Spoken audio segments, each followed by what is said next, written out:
晨早流流個樣殘成咁，熱氣啊定係冇飲暖水啊又？睇世界盃啊嘛，撞鬼下下都凌晨3點之後先至開波，我就嚟頂唔緊啦。超世界盃呢啲有乜嘢好睇啫？假球嚟嘅，成班喺度收錢做 show， 我知道晒啦。埃及嗰場黑哨到啊，再假啲一笨。人哋個個為咗國家嘅光榮，賠埋條命去踢噶。哎呀，你清醒下啦，個世界唔係咁簡單噶，佢哋賠埋條命，咪又係為咗錢。你試下唔出糧冇獎金啊，仲會唔會踢得咁落力啊嗱，你睇下，都唔係阿根廷人，着乜鬼嘢阿根廷波衫啫？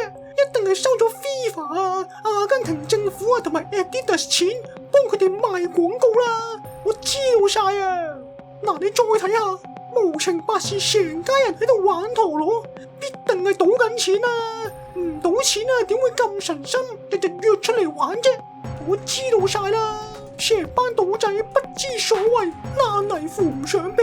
仲有啊，呢啲咁嘅 KOL， 全世界都因為冇貨喺度搶緊陀螺嘅時間，居然成手神像鯊魚咁樣拍片同埋比賽啊！一定係代理派貨俾佢哋玩啊！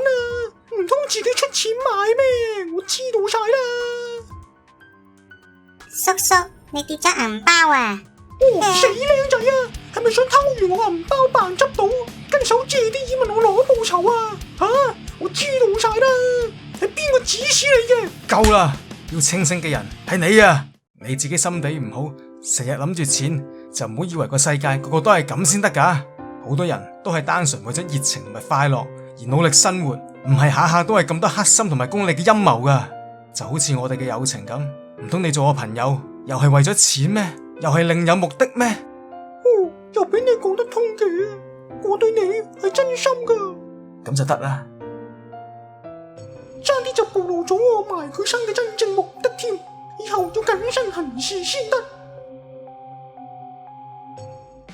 不了阿奇。